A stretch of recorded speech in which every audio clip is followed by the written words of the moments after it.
नमस्कार दोस्तों, आप सभी का स्वागत है हमारे YouTube चैनल VCS एकेडमी पर। और आज के इस वीडियो में हम कक्षा 12 भौतिक विज्ञान बोर्ड परीक्षा 2024 को ध्यान में रखते हुए राजस्थान स्कूल शिक्षा परिषद स्कूल शिक्षा विभाग राजस्थान सरकार के द्वारा तैयार करवाई हुई पर्सन बैंक क्वेश्चन बैंक का सॉल्यूशन लेकर आए हैं। इससे पहले हमने 6 चैप्टर देख लिए थे और आज के इस वीडियो में हम 7वां चैप्टर प्रत्यावर्ती धारा अल्टरनेटिंग करंट के इंपॉर्टेंट क्वेश्चंस यहाँ पर हम देखने वाले हैं, समझने वाले हैं। विद्यार्थियों, ये जो प्रश्न बैंक है वो स्कूल शिक्षा विभाग राजस्थान सरकार के द्वारा तैयार की हुई है, इसलिए काफी महत्वपूर्ण हो जाती है। इसके एक एक क्वेश्चन को आपको सोल्व करना है, समझते हुए उनको याद करना है। विद्यार्थियों, यदि आप हमारे YouTube चैनल पर नए हैं तो चैनल को सब्सक्राइब कर लीजिए, साथ में बेल आइकन भी दबा दीजिए ताकि आपको आगे की वीडियोस की नोटिफिकेशन मिलती रहे। अब मैं इस वीडियो को स्टार्ट करता हूं। सबसे पहले लेते हैं हम पहला क्वेश्चन। देखिए, प्रत्यावर्ती धारा के एक संपूर्ण चक्कर में माध्य धारा का मान होता है। संपूर्ण चक्कर के लिए धारा का औसत मान पूछा है हमें, तो एक पूर्ण चक्कर में धारा का जो औसत मान होता है वो 0 होता है। धारा का जो औसत मान है वो 0 होता है।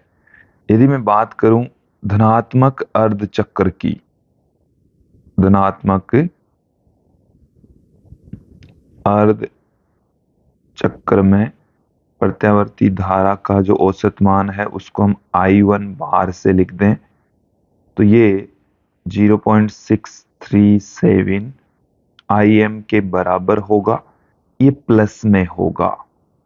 क्लियर? ये प्लस में होगा। यदि मैं बात करूं ऋणात्मक अर्ध चक्र की, ऋणात्मक अर्ध चक्र में, तो देखिए धारा का जो औसत मान है वो धनात्मक अर्ध चक्र के समान ही लेकिन माइनस में होगा। और यदि हम पूरे चक्र की बात करें तो धारा का औसत मान 0 हो जाता है। तो यहां पर ऑप्शन ए सही हो जाएगा। नेक्स्ट क्वेश्चन की ओर बढ़ते हैं कि यदि प्रत्यावर्ती परिपथ में वोल्टेज का शिखर मान E0 है तो इसका वर्ग माध्य मूल मान क्या होगा। तो देखिए, अधिकतम मान दे रखा है, शिखर मान दे रखा है। हमें यहाँ पर ERMS की वैल्यू पूछी है तो ERMS बराबर होता है EM बट्टे में √2। तो यहाँ पर EM की जगह है E0, तो E0 बट्टे में √2। ऑप्शन डी यहाँ पर सही हो जाएगा।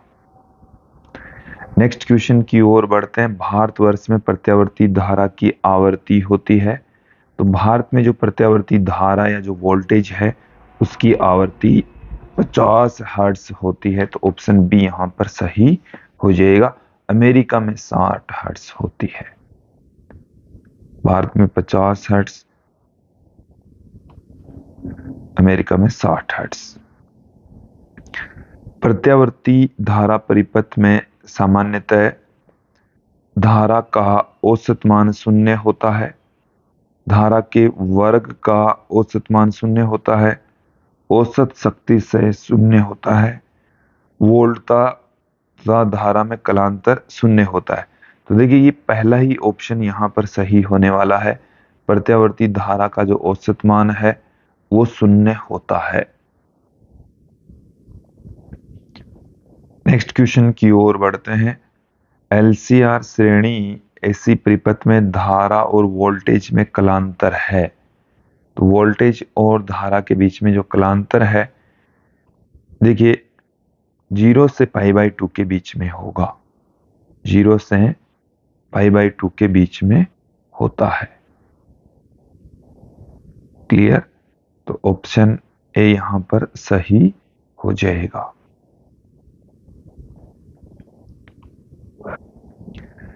नेक्स्ट क्वेश्चन देखिए कि एक शुद्ध संधारित्र विद्युत का कुचालक होता है, तो मैं आपको यहां पर बता दूं कि किसी संधारित्र के लिए प्रतिघात को अक्स सी से लिखा जाता है, जो कि 1/ओमेगा सी के बराबर होता है। और देखिए, कुचालक का मतलब हो गया अक्स सी की वैल्यू अनंत हो। कुचालक के लिए अक्स सी बराबर अनंत, और यह ओमेगा बराबर 0 पर होगा। और ओमेगा बराबर 0 डीसी धारा में होता है। किसमें होता है?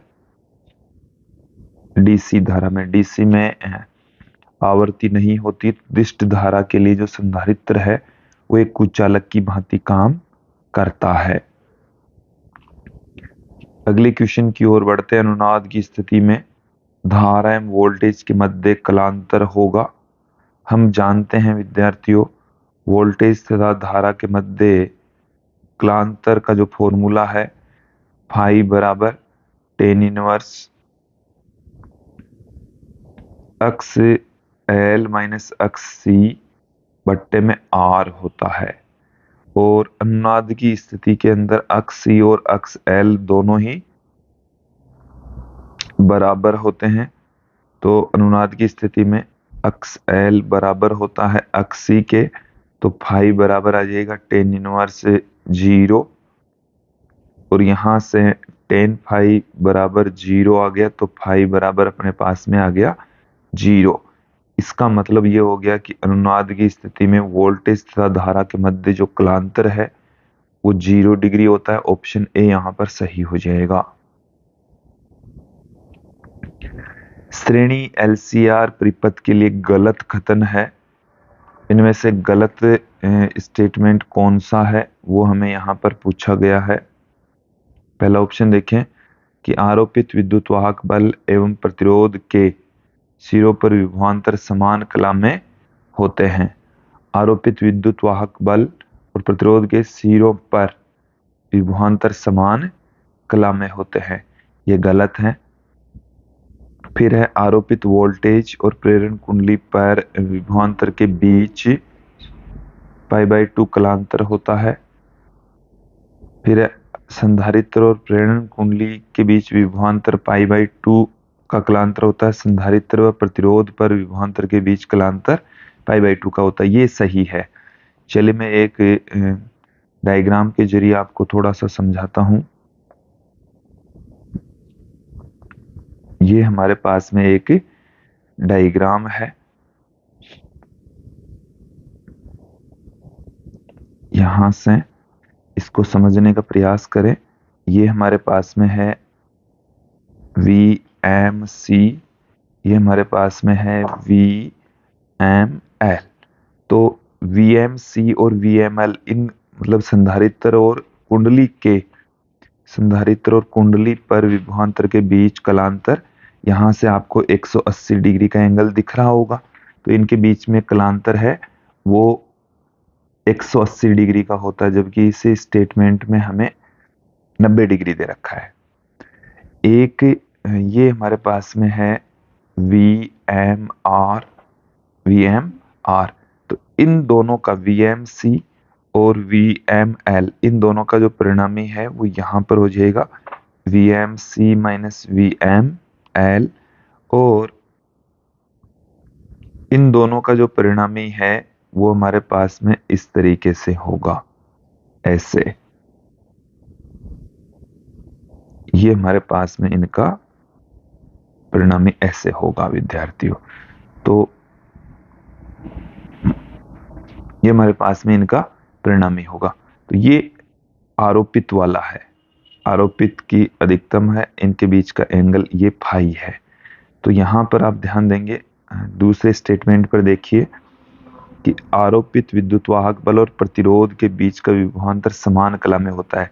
जबकि ये आरोपित, ये तो है आरोपित, तो आरोपित वाला और रेजिस्टेंस के बीच का जो कलांतर है वो फाई होता है। क्लियर? फिर आरोपित वोल्टेज और प्रेरण कुंडली के बीच का विभवांतर, तो आरोपित वोल्टेज और प्रेरण कुंडली वाला ये रहा, ये है प्रेरण कुंडली पर विभवांतर, तो इनके बीच में भी 90 डिग्री का नहीं रहता। क्लियर? तो ऑप्शन डी यहां पर सही होगा कि संधारित्र और प्रतिरोध पर विभवांतर के बीच कलांतर 90 डिग्री का रहता है। तो संधारित्र का ये रहा हमारे पास में और रेजिस्टेंस का ये रहा, इन दोनों के बीच का जो एंगल है वो 90 डिग्री होगा। क्लियर? नेक्स्ट क्वेश्चन की ओर बढ़ते हैं। दिष्ट धारा के लिए प्रयुक्त एमीटर के द्वारा प्रत्यावर्ती धारा नहीं माप सकते क्योंकि प्रत्यावर्ती धारा डीसी एमीटर से प्रवाहित नहीं हो सकती, पूर्ण चक्कर के लिए इसका माध्यमान शून्य होता है। तो यही ऑप्शन सही होगा क्योंकि पूर्ण चक्कर के लिए प्रत्यावर्ती धारा का औसत मान शून्य होता है। दिष्ट धारा एमीटर,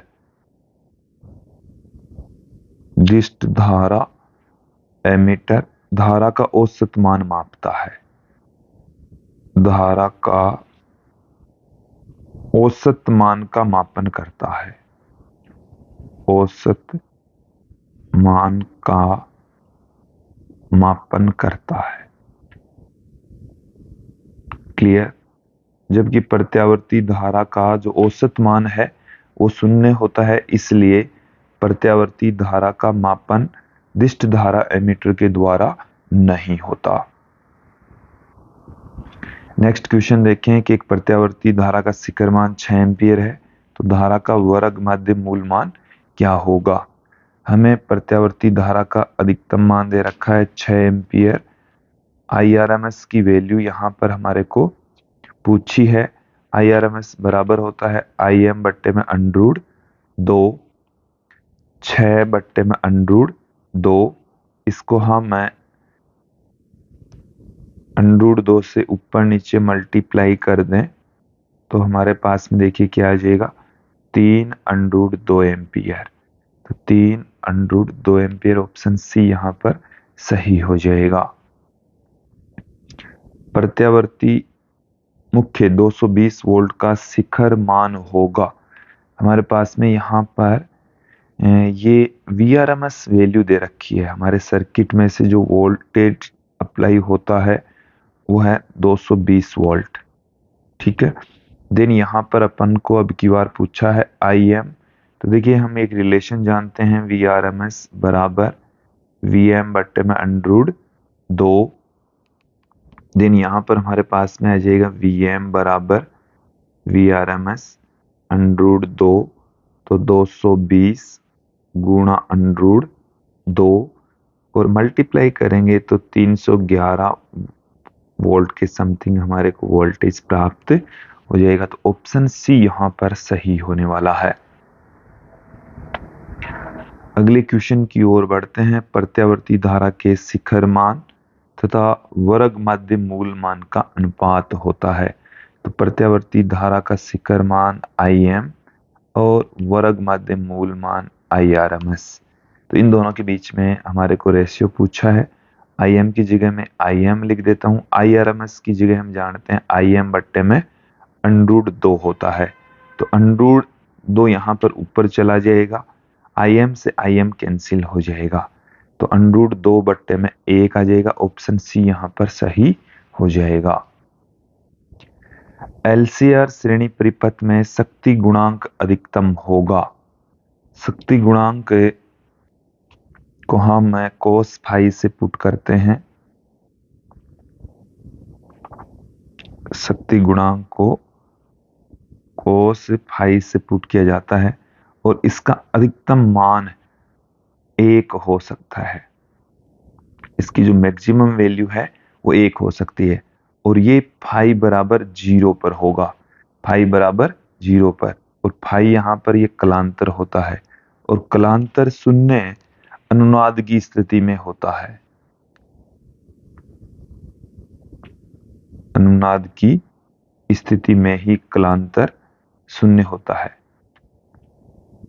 फाई बराबर 0 होता है और अनुनाद की स्थिति में फाई बराबर 0, साथ में अक्स L और अक्स C दोनों भी बराबर होते हैं, दोनों बराबर होते हैं, तो ऑप्शन ए यहां पर सही हो जाएगा।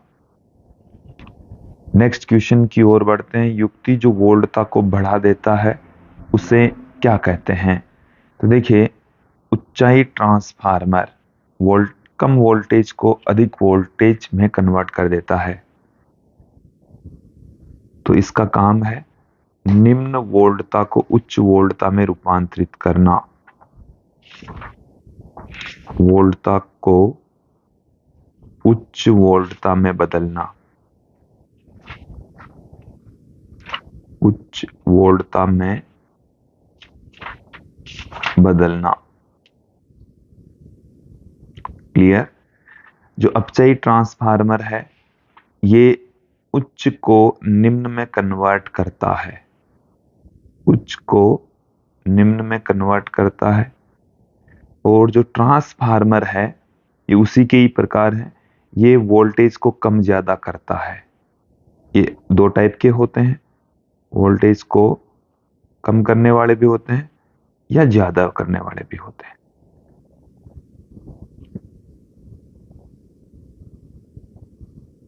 तो यहां पर हमारे पास में ऊंचाई ट्रांसफार्मर सही होगा। अगले क्वेश्चन की ओर बढ़ते हैं कि LCR परिपथ में अनुनाद प्रस्तुत होता है।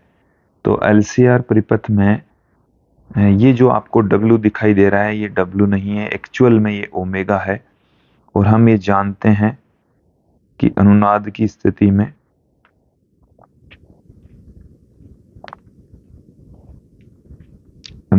स्थिति में धारतीय प्रतिघात और प्रेरणिक प्रतिघात दोनों बराबर होते हैं, और प्रेरणिक प्रतिघात ओमेगा L के बराबर होता है, धारतीय प्रतिघात 1/ओमेगा C के बराबर होता है। तो यहां से आप ऑप्शन देखिए, पहला ही ऑप्शन सही हो जाएगा। क्लियर? नेक्स्ट क्वेश्चन की ओर बढ़ते हैं। ट्रांसफार्मर के प्राथमिक और द्वितीय कुंडली में लपेटों की संख्या 1000 और 3000 है। यदि देखिए यहां पर इस क्वेश्चन के अंदर हमें प्राथमिक कुंडली में फेरों की संख्या NP बराबर दे रखी है 1000, द्वितीय कुंडली में फेरों की संख्या ये हमें 3000 दे रखी है। यदि 80 वोल्ट के AC प्राथमिक कुंडली में आरोपित किया जाता है, प्राथमिक कुंडली पर आरोपित जो वोल्टता है वो है 80 वोल्ट। तो हमें द्वितीय कुंडली में वोल्टेज ज्ञात करना। पहले तो द्वितीय कुंडली में वोल्टेज ज्ञात करेंगे, प्रति फेरे पर वोल्टेज हमारे को पूछा गया है। तो देखिए विद्यार्थियों, हम एक रिलेशन जानते हैं, EP अपॉन में ES बराबर NP अपॉन में NS। तो यहां से ES बराबर अपने पास में आ गया है EP इंटू में NS बट्टे में NP। वैल्यू पुट कर दीजिए, 80 गुणा 3000 बट्टे में 1000। क्लियर? तो यहां से ये अपने पास में आ गया 240 वोल्ट, 240 वोल्ट। अब देखो आगे प्रति फेरे पर विभवांतर, प्रति फेरे पर विभवांतर, तो द्वितीय कुंडली में फेरों की संख्या का इसमें भाग लगा देंगे। तो द्वितीय कुंडली में फेरों की संख्या हमारे पास में कितनी है? 3000। तो 10 से 10 कैंसिल हो गया, इसमें 24 के अंदर 3 का भाग लगाएंगे तो 8 बार में चला गया, तो ये अपने पास में 0.08 वोल्ट प्रति फेरे आ गया, वोल्ट प्रति फेरे। तो वोल्ट प्रति फेरे के हिसाब से ऑप्शन डी सही होगा। केवल वोल्टेज पूछता तो 240 आता। क्लियर? नेक्स्ट क्वेश्चन देखें। अपचयी ट्रांसफार्मर बढ़ाता है। अपचयी ट्रांसफार्मर वोल्टेज को कम करता है। अपचयी ट्रांसफार्मर का काम है वोल्टता को कम करना। ट्रांसफार्मर उच्च वोल्टता को निम्न वोल्टता में बदलता है। उच्च वोल्टता को निम्न वोल्टता में बदलना। निम्न वोल्टता में बदलना। देखिए, जब वोल्टेज निम्न होती है तो धारा इसकी अपोजिट चलेगी, तो निम्न धारा को उच्च धारा में कन्वर्ट करना। निम्न, या हम कह सकते हैं निम्न धारा को उच्च धारा में बदलना। उच्च धारा में बदलना।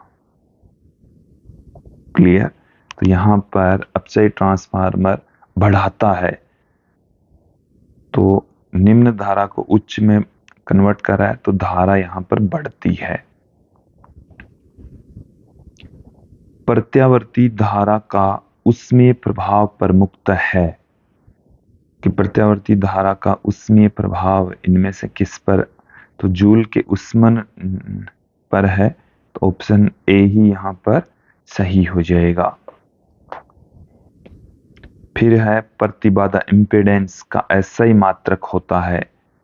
तो प्रतिबाधा एक तरीके से प्रतिरोध ही होता है, इसका मात्रक ओम होगा। इसका मात्रक ओम होगा। नेक्स्ट जो क्वेश्चन है वह है प्रत्यावर्ती विभव लगाने पर एक दिष्ट धारा उत्पन्न करने वाले संयंत्र का नाम है। तो प्रत्यावर्ती धारा को दिष्ट धारा में बदलने वाला उपकरण हमने 14वें चैप्टर में पढ़ा है, जिसे हम दिष्टकारी कहते हैं, रेक्टिफायर कहलाता है। तो रेक्टिफायर ऑप्शन ए यहां पर सही होगा। ये एसी वोल्टता को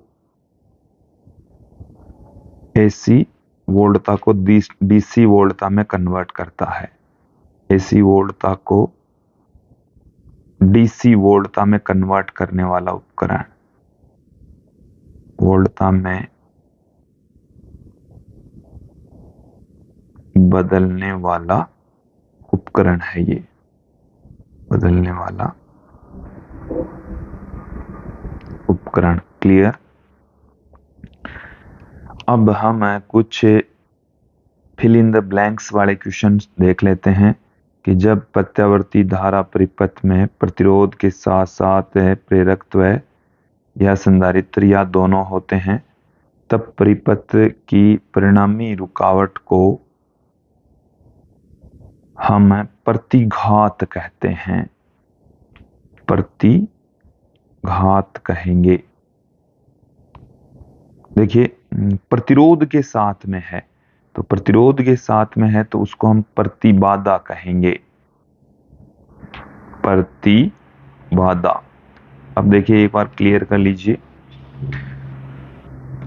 एक तो होता है प्रेरणिक प्रतिघात। प्रेरणिक प्रतिघात ये तो होता है कुंडली में। कुंडली में धारा के मार्ग में उत्पन्न बाधा। दूसरा है धारितीय प्रतिघात। धारितीय प्रतिघात ये संधारित्र में उत्पन्न बाधा। संधारित्र के द्वारा धारा के मार्ग में उत्पन्न बाधा या जो रुकावट होती है उस कंडीशन में। केवल प्रतिघात की बात करूं तो प्रतिघात का मतलब है L या C जुड़ा हो या दोनों जुड़े होते हैं तब प्रतिघात होगा। एक आता है प्रतिबाधा। ये भी धारा के मार्ग में उत्पन्न बाधा होती है। जब देखिए इसमें R व L जुड़े हो या R व C जुड़े हो या R L C जुड़े हो, उस कंडीशन में धारा के मार्ग में जो बाधा होगी उसको हम प्रतिबाधा कहेंगे। नेक्स्ट क्वेश्चन की ओर बढ़ते हैं। परिपथ में बिना ऊर्जा क्षय के बहने वाली धारा को वाटहीन धारा या शक्तिहीन धारा कहते हैं। वाटहीन धारा कहेंगे, इसका दूसरा नाम भी है शक्तिहीन धारा। वाटहीन धारा, शक्तिहीन धारा। नेक्स्ट क्वेश्चन देखें। अनोन्य प्रेरण के सिद्धांत पर बना यह एक ऐसा उपकरण है जो प्रत्यावर्ती वोल्टता को बदलने का काम करता है। तो देखिए, प्रत्यावर्ती वोल्टता को बदलने वाला जो उपकरण है इसको हम ट्रांसफार्मर कहते हैं, और ये अनोन्य प्रेरण के सिद्धांत पर भी काम करता है। क्लियर। फिर देखिए, ट्रांसफार्मर केवल वोल्टता में परिवर्तन करता है, में नहीं। तो ये वोल्टता का मान तो कम ज्यादा कर देता है, आवर्ती में कोई बदलाव नहीं करता। आवर्ती जितनी है उतनी ही रखने का काम करता है। फेजर का मान समय के साथ बदलता है। फेजर जो ग्राफ है वो समय के सापेक्ष उसकी जो वैल्यू है वो चेंज होती है। आप फेजर ग्राफ में देख लीजिएगा। प्रत्यावर्ती परिवर्तन के पूर्ण चक्र में धारा की वोल्टता का अधिकतम मान प्रत्यावर्ती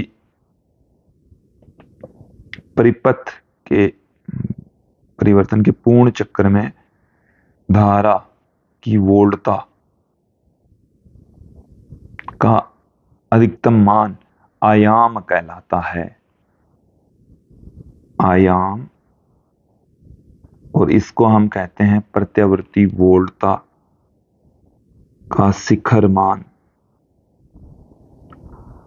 शिखर मान कहलाता, तो शिखर मान भी आप यहां पर कर सकते हैं। आगे देखिए कि प्रत्यावर्ती धारा परिपथ में शिक्षण विद्युत वाहक बल या वोल्टता के मान को कहते हैं।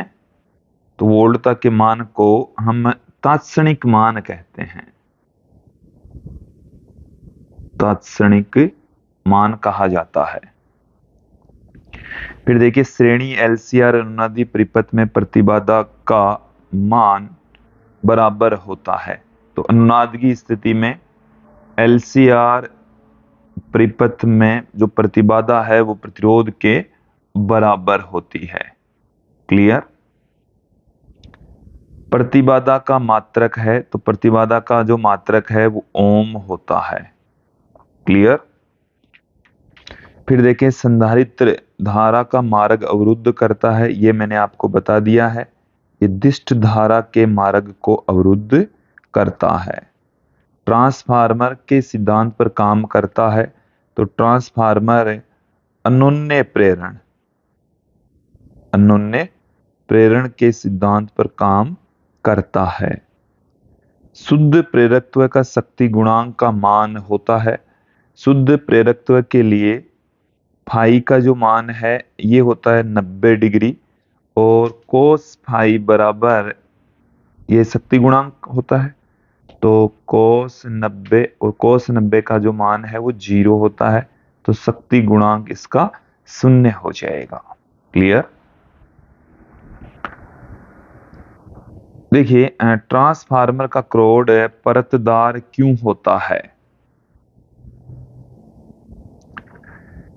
ट्रांसफार्मर की क्रोड को परतदार इसलिए रखा जाता है कि भंवर धारा ऊर्जा हानि कम से कम उत्पन्न हो। भंवर धारा ऊर्जा हानि व आयरन लॉस को कम करने के लिए, आयरन लॉस कम करने हेतु वो गर्म ना हो, उनके बीच में कुचालक माध्यम भी भरा जाता है। नेक्स्ट क्वेश्चन देखें, एक प्रत्यावर्ती धारा परिपथ में धारा का वर्ग माध्य मूल मान 10 एम्पियर है, शिखर मान का मान कितना होगा। हमें यहाँ पर IRMS से दे रखा है 10 एम्पियर, शिखर मान IM हमारे को यहाँ पर पूछा गया है। IRMS बराबर होता है IM बट्टे में अंडरूट 2, तो IM बराबर अपने पास में आ गया IRMS इंटू अंडरूट 2। IRMS की जो वैल्यू है वो 10 गुणा अंडरूट 2, 10 गुणा 1.414, तो ये अपने पास में आ गया 14.14 एम्पियर। क्लियर। प्रत्यावर्ती धारा की आवृत्ति बढ़ाने पर धारतीय प्रतिघात पर क्या असर पड़ेगा। देखिए, धारतीय प्रतिघात हमारे पास में होता है अक्ष C और ये होता है 1/ओमेगा C। इसको हम 1/2 पाई FC भी पुट कर सकते हैं। F बढ़ने पर अक्ष C घटता है, F बढ़ने पर अक्ष C घटता है। यदि यहां पर हम इनके बीच में ग्राफ खींचें अक्ष C और F के बीच में, तो हमें इस टाइप का ग्राफ प्राप्त होगा, क्योंकि अक्ष C और जो F है वो दोनों एक दूसरे के व्युत्क्रमानुपाती होते हैं। देखिए, अगला जो क्वेश्चन है कि अंडरूट LC का मात्रक क्या होता है।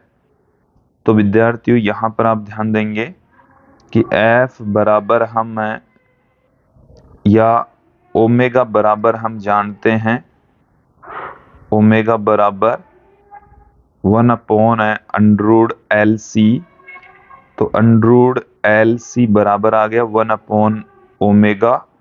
अंडरूट में LC का मात्रक वही होगा जो 1/ओमेगा का मात्रक होगा। तो इसको हम 2 pi upon capital T put कर सकते हैं। तो T का जो मात्रक है वो हमारे पास में यहां पर आ गया सेकंड, तो इसका मात्रक सेकंड प्रति रेडियन आप ले सकते हैं। क्लियर। नेक्स्ट क्वेश्चन की ओर बढ़ते हैं। वाटहीन धारा का वर्ग माध्य मूल मान कितना होगा। तो यहां पर आप ध्यान देंगे, वाटहीन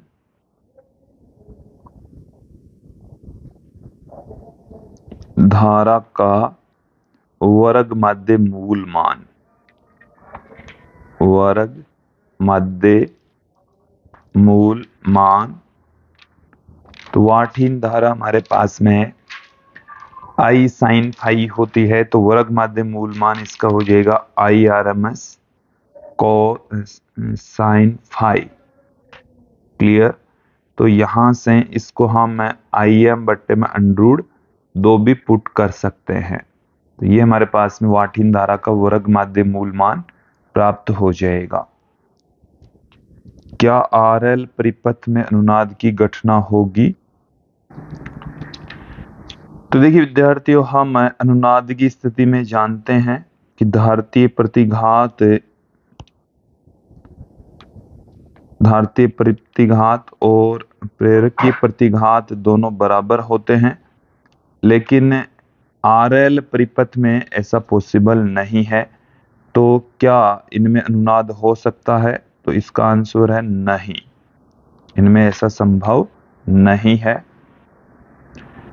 प्रत्यावर्ती परिपथ में वाटहीन धारा का मान लिखिए। देखिए, प्रत्यावर्ती परिपथ में वाटहीन धारा हम किसे कहेंगे कि हम वाटहीन धारा उस स्थिति में कहा जाएगा जब औसत शक्ति शून्य हो, औसत शक्ति वेव शून्य हो। तो धारा का ऐसा घटक जो औसत शक्ति वेव में कोई योगदान नहीं देता, वाटहीन धारा कहलाती है। अब यहां पर हमारे को पूछा है वाटहीन धारा का मान। तो वाटहीन धारा की जो वैल्यू होती है विद्यार्थियों, वो होती है आई साइन फाई, आई साइन फाई। क्लियर। यदि मैं यहां पर बात करूं वाटहीन धारा का आयाम, वाटहीन धारा का आयाम, तो आयाम यहां पर धारा आई का जो आयाम है वो हो जाएगा आई एम, तो आई एम साइन फाई हो जाएगा। एक जगह पर हमारे को ये भी पूछा गया था वाटहीन धारा का वर्ग माध्य मूल मान, वाटहीन धारा का आरएमएस मान। तो आरएमएस मान में यहां पर अपने पास में आई आरएमएस आप पुट कर देंगे, तो आई आरएमएस साइन फाई, जिसे हम आई एम बट्टे में अंडरूट 2 भी लिख सकते हैं। तो ये मैंने यहाँ पर वाटहीन धारा के बारे में संपूर्ण जानकारी आपके सामने रख दी है। क्लियर। फिर आगे बढ़ते हैं कि प्रत्यावर्ती धारा तथा दिष्ट धारा में अंतर स्पष्ट करें। तो देखिए प्रत्यावर्ती धारा और दिष्ट धारा के डेफिनेशन ही इनका अंतर हो जाएगा। तो देखिए डेफिनेशन देख लीजिए कि प्रत्यावर्ती धारा एक ऐसी धारा होती है जिसका मान और दिशा समय के साथ में आवर्ती रूप से परिवर्तित होता है, प्रत्यावर्ती धारा कहलाती है। और दिष्ट धारा एक ऐसी विद्युत धारा होती है जिसके प्रवाह की दिशा समय के साथ में परिवर्तित नहीं होती है, दिष्ट धारा कहलाती है। ये हमने धारा और समय के बीच में ग्राफ खींचा है, धारा की वैल्यू चेंज नहीं हो रही, उसकी दिशा भी चेंज नहीं हो रही। यहां पर हमने ऐसी धारा को दिखाया है जिसकी दिशा समय के साथ में आवर्ती रूप से बदल रही है, धनात्मक ऋणात्मक हो रही है। क्लियर। अगले क्वेश्चन की ओर बढ़ते हैं कि प्रत्यावर्ती धारा क्या है। अभी हमने पिछले क्वेश्चन में ही उसकी डेफिनेशन पुट की थी, वही डेफिनेशन यहां पर भी आपको पुट करनी है। तो देखिए प्रत्यावर्ती धारा एक ऐसी विद्युत धारा होती है जिसका मान और दिशा समय के साथ में आवर्ती रूप से परिवर्तित होता है, प्रत्यावर्ती धारा कहलाती है। यदि हम यहाँ पर प्रत्यावर्ती धारा का ग्राफ निर्मित करें तो इस टाइप का हमें यहाँ पर ग्राफ भी प्राप्त होगा। क्लियर।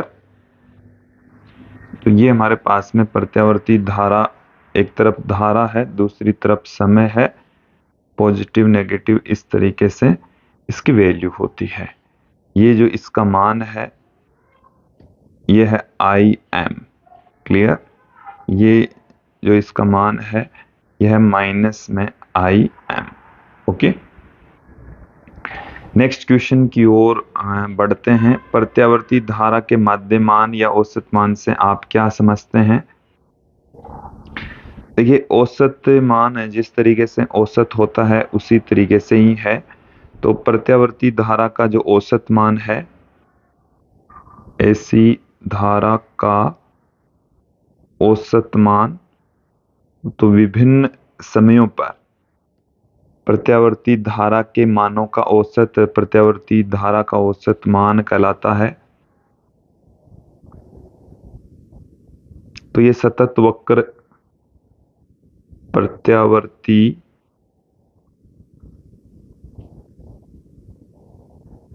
धारा के सतत मानों का औसत, सतत मानों का औसत ऐसी धारा का औसत मान कहलाता है, औसत मान कहलाता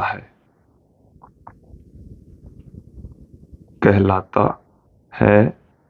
और देखिए विद्यार्थियों इसमें यदि हम बात करें प्रथम अर्ध चक्र में, या प्रथम में यहाँ पर धनात्मक अर्ध चक्र पुट कर देता हूं, धनात्मक अर्ध चक्र में, धनात्मक अर्ध चक्र में प्रत्यावर्ती धारा का जो औसत मान है वो 2Im अपॉन में पाई के बराबर होगा, 0.637 Im के बराबर होगा। इसी तरीके से ऋणात्मक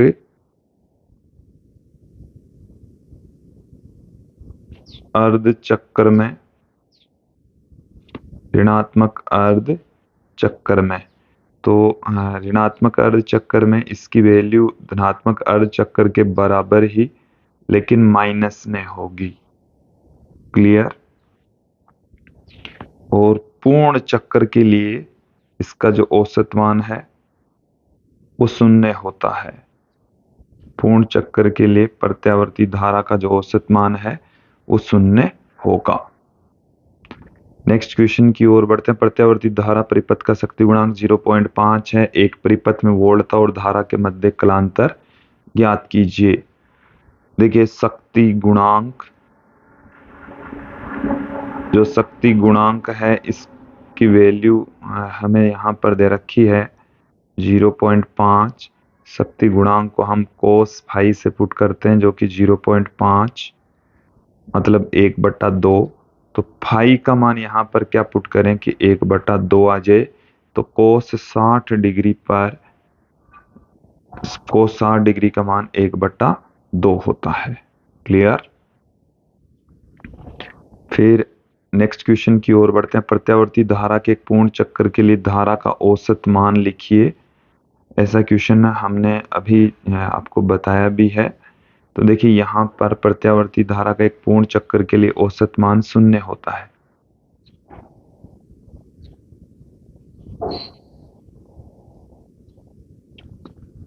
पूर्ण चक्र के लिए प्रत्यावर्ती धारा का जो औसत मान है वो 0 होता है। प्रत्यावर्ती धारा का औसत मान 0 होगा। तो प्रत्यावर्ती धारा को शिखर मान से 0 तक पहुंचने में लगा समय ज्ञात कीजिए। जबकि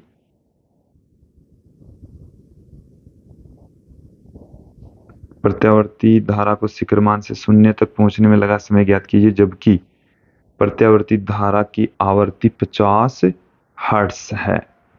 क्लियर। तो देखिए यहां से हम आवर्तकाल फाइंड आउट कर लेते हैं। आवर्तकाल कैपिटल टी बराबर 1/f होता है, तो 1/50 सेकंड का समय लगता है। अब यहाँ पर हम क्लियर कर देते हैं। ये हमारे पास में एक ज्यावक्रीय प्रत्यावर्ती धारा का एक चक्कर दिखाया है हमने। तो यहाँ पर आप ध्यान देंगे कि यहाँ से लेकर ये जो समय लगता है t/2, ये t समय लगता है, ये 3t/4 और ये जो समय है वो t/4 है। तो शिखर मान से 0 तक पहुंचने में लगा समय, तो यहां से यहां तक पहुंचने में लगा समय, तो समय हमारे पास में यहां पर हो गया है t-2 माइनस t/4, तो t/4 हो गया है। तो t का जो मान है वो है 1/50 और इसके अंदर भी हम 4 का भाग लगा रहे हैं, तो 1/200 सेकंड का समय लगेगा। तो 1/200 सेकंड में ये शिखर मान से अधिकतम मान से 0 तक पहुंच जाएगा। नेक्स्ट क्वेश्चन की ओर बढ़ते हैं। प्रेरणिक और धारतीय प्रतिघात की आवृत्ति पर निर्भरता को दर्शाने वाले वक्र बनाइए। तो यहाँ पर आप ध्यान देंगे कि ये हमारे पास में एक वक्र है और ये हम दोनों के लिए ही वक्र यहाँ पर निर्मित कर रहे हैं।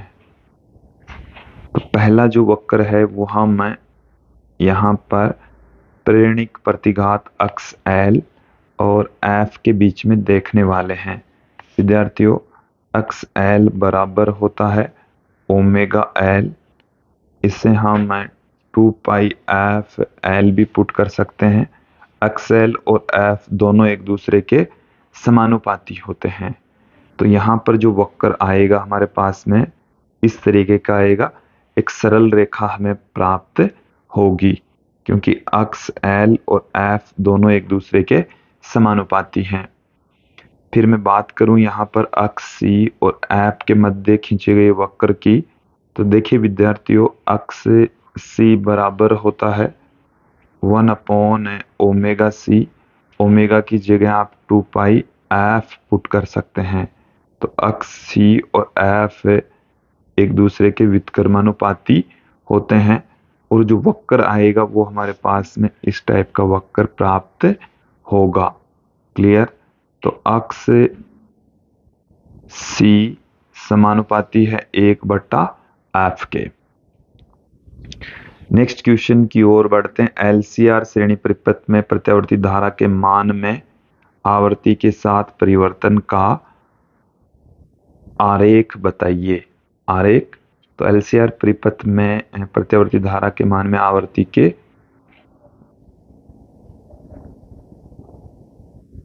मान किस तरीके से चेंज होता है उसका वक्र हमें यहाँ पर निर्मित करना है।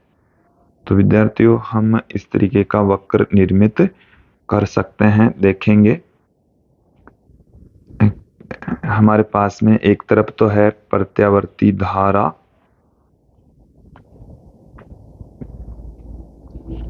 ये हमारे पास में है एक तरफ तो एसी धारा और दूसरी तरफ हमारे पास में है ओमेगा या एफ। क्लियर?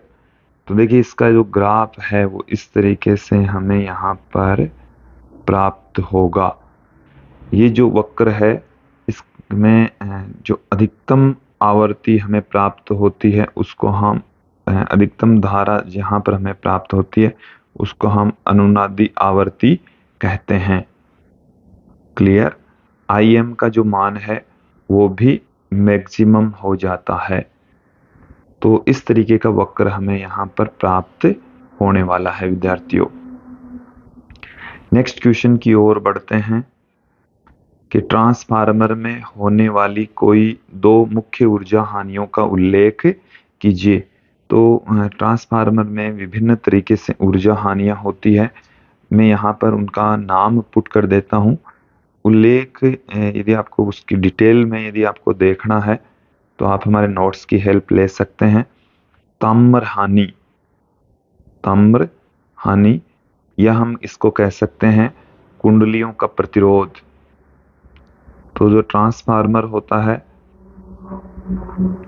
उसमें प्राथमिक और द्वितीयक कुंडलियों का जो प्रतिरोध होता है उसमें ऊर्जा क्षय होती है, उसको हम ताम्र हानि भी कहते हैं। दूसरी ऊर्जा क्षय होने का रीजन है फ्लक्स क्षरण हानि,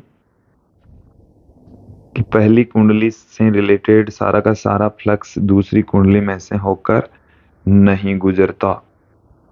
तीसरा है भंवर धारा ऊर्जा हानि, तो क्योंकि जो क्रोड है उसमें चुंबकीय फ्लक्स में परिवर्तन होता है और उस चुंबकीय फ्लक्स में परिवर्तन के कारण से बंद वक्र के रूप में कुछ धाराएं उत्पन्न हो जाती है जिसको हम भंवर धाराएं कहते हैं।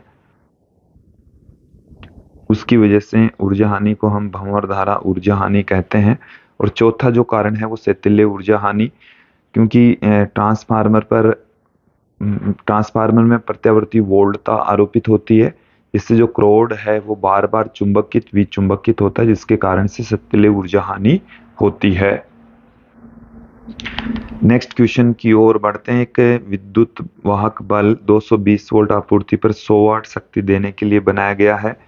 तो शक्ति शिखर वोल्टता पूछिए। देखिए हमारे को यहाँ पर VRMS की जो वैल्यू है वो 220 वोल्ट दे रखा है और VM का मान पूछा है। तो VRMS बराबर हम एक रिलेशन जानते हैं PM बट्टे में √2, तो VM बराबर VRMS इंटू √2, 220 इंटू √2, 220 गुणा में 414 मल्टीप्लाई करेंगे तो हमारे पास में 311 वोल्ट आ जाएगा। अगले क्वेश्चन की ओर बढ़ते हैं। एक किसी एलसीआर परिपथ में R बराबर 10 ओम, अक्ष L बराबर 100 ओम, अक्ष C बराबर 100 ओम, तो परिपथ की प्रतिबाधा का मान यहाँ पर ज्ञात कीजिए। देखिए विद्यार्थियों परिपथ की जो प्रतिबाधा है Z बराबर √ में R² प्लस अक्ष L माइनस अक्ष C का होल स्क्वायर होती है। तो यहाँ पर इन सब की वैल्यू पुट कर दीजिए। 10 प्लस अक्ष L का मान है 100 अक्स सी का मान भी 100, तो 100 माइनस 100 यहां पर हो जाएगा 0, 0 हो जाएगा। तो 10 के स्क्वायर का अंडर रूट करेंगे तो 10 आ जाएगा। जेड का जो मान है वो आर के बराबर ही आएगा। अगले क्वेश्चन की ओर बढ़ते हैं। प्रत्यावर्ती धारा के वर्ग माध्य मूल मान और शिखर मान में क्या संबंध होता है? दोनों के बीच में हमारे को यहाँ पर संबंध पूछा गया है। तो देखिए आई आर एम एस बराबर आई एम बट्टे में अंडर रूट 2, ये रिलेशन होता है। क्लियर? नेक्स्ट क्वेश्चन की ओर बढ़ते हैं कि एक एलसीआर परिपथ में प्रत्यावर्ती धारा और वोल्टता में निम्न के मान लिखिए के परिपथ प्रत्यावर्ती धारा और वोल्टता के परिपथ में प्रतिबाधा और प्रत्यावर्ती धारा की आवर्ती। एक बार क्वेश्चन को समझ लीजिए कि हमें यहाँ पर क्या पूछ, एक एलसीआर परिपथ में प्रत्यावर्ती धारा और वोल्टता के परिपथ में निम्न के मान लिखिए। एकदम एग्जैक्ट तो नहीं कह सकते। जैसे प्रतिबाधा एलसीआर परिपथ में प्रतिबाधा तो हम जानते हैं जेड बराबर under root R square plus X L minus X C का होल स्क्वेयर होता है। लेकिन आगे हमें प्रत्यावर्ती धारा की आवर्ती पूछी है कि आवर्ती कितनी होती है। तो ये तो हम वैसे तो कोई कंफर्म तो है नहीं अपने पास में, भाई आवर्ती को तो हम ओमेगा से पुट करते हैं। और यदि अनुनाद की स्थिति में पूछा जाता तो भी हम लिख देते, पर यहाँ पर अनुनाद के बारे में भी हमें नहीं बता रखा है। तो मुझे लगता है ये थोड़े से क्वेश्चन में ही हमें त्रुटि लग रही है विद्यार्थियों। क्लियर? तो यहाँ पर यह भी नहीं बता रखा कि अनुनाद की स्थिति में है क्या। यदि अनुनाद की स्थिति में होता तो एक का जो उत्तर है प्रतिबाधा का जो मान है वो आर के बराबर होता, और अनुनाद की स्थिति में जो आवर्ती है वो 1 में अंडर रूट में एल सी के इक्वल होती। क्लियर? नेक्स्ट क्वेश्चन की ओर बढ़ते हैं। अब विद्यार्थियों कुछ निबंधात्मक प्रश्न है हमारे पास में, तो उनको एक बार आप देख लीजिए क्या क्या है। तो ट्रांसफार्मर का सिद्धांत पूछा है, ट्रांसफार्मर की कार्यविधि को समझाइए, ट्रांसफार्मर में फेरों की संख्या और वोल्टताओं के मध्य संबंध को स्थापित कीजिए। तो किसी ट्रांसफार्मर के लिए वोल्टता वीपी बट्टे में वीएस बराबर आईएस बट्टे में आईपी बराबर एनपी बट्टे में एन एस, ये एक रिलेशन होता है, ये आपको प्रूफ करना है। ये अपने को पूछा गया है 53 नंबर के क्वेश्चन में। ठीक है, फिर देखिए 54 नंबर का जो क्वेश्चन है उसमें हमें क्या कहा गया है, प्रत्यावर्ती धारा के तात्क्षणिक मान वर्ग माध्य मूल मान को परिभाषित कीजिए और ज्यावक्रीय प्रत्यावर्ती धारा आई बराबर आई वर्ग माध्य मूल मान ज्ञात कीजिए। पैमाने पर 2 पूर्ण चक्रों के लिए धारा के तात्क्षणिक मान और वर्ग माध्य मूल मान का आलेख भी खींचिए। तो 54 नंबर के प्रश्न में हमें यहाँ पर आई आर एम एस बराबर आई एम बट्टे में अंडर रूट 2 सिद्ध करना है। एक हमें यहाँ पर 2 चक्रों के लिए वक्र खींचना है, तो 2 चक्कर के लिए ही खींचना है, बस इतना ही। ठीक है, अगला जो क्वेश्चन है कि एक प्रत्यावर्ती धारा स्रोत के साथ प्रतिरोध जोड़ा गया है, इसमें प्रवाहित धारा का सूत्र ज्ञात कीजिए। वोल्टता और धारा का ओमेगा टी के साथ में ग्राफ खींचिए, ग्राफ भी पूछा गया है। तो एक प्रत्यावर्ती धारा स्रोत के साथ में संधारित्र जोड़ा गया है, एक प्रत्यावर्ती परिपथ के साथ में प्रेरक जोड़ा गया है। तो तीनों में से एक बोर्ड एग्जाम में पूछे जाने की प्रबल संभावना है विद्यार्थियों। देखिए कुछ क्वेश्चन इस तरीके से भी पूछे जा सकते हैं। देखिए अपने पास में मैं ही आपको थोड़ा सा क्लियर कर दूं कि इस चैप्टर में से अपने पास में एक जो बड़ा क्वेश्चन आएगा वो किस तरीके से 2 नंबर का क्वेश्चन पूछा जा सकता है। तो एक तो आर परिपथ, आर एसी परिपथ, यह आपको पूछा जा सकता है। इसके अलावा एल सी, तो ये तो आर परिपथ इसमें शुद्ध प्रतिरोध, एक एल सी आर, आपको अनुनाद की स्थिति भी पूछी जा सकती है। इसमें वैसे तो चैप्टर में फिर बचने के लिए रहने के लिए कुछ नहीं रह जाएगा। ट्रांसफार्मर, एक ये वाला जो रिलेशन है तो IRMS बराबर IM/√2, तो ये वाला रिलेशन भी आपको ध्यान में रखना है। तो विद्यार्थियों, ये था आज का हमारा वीडियो। इसमें हमने प्रत्यावर्ती धारा से संबंधित क्वेश्चन आंसर देखें। नेक्स्ट वीडियो में हम फिर मिलेंगे। आज के लिए इतना ही। धन्यवाद दोस्तों।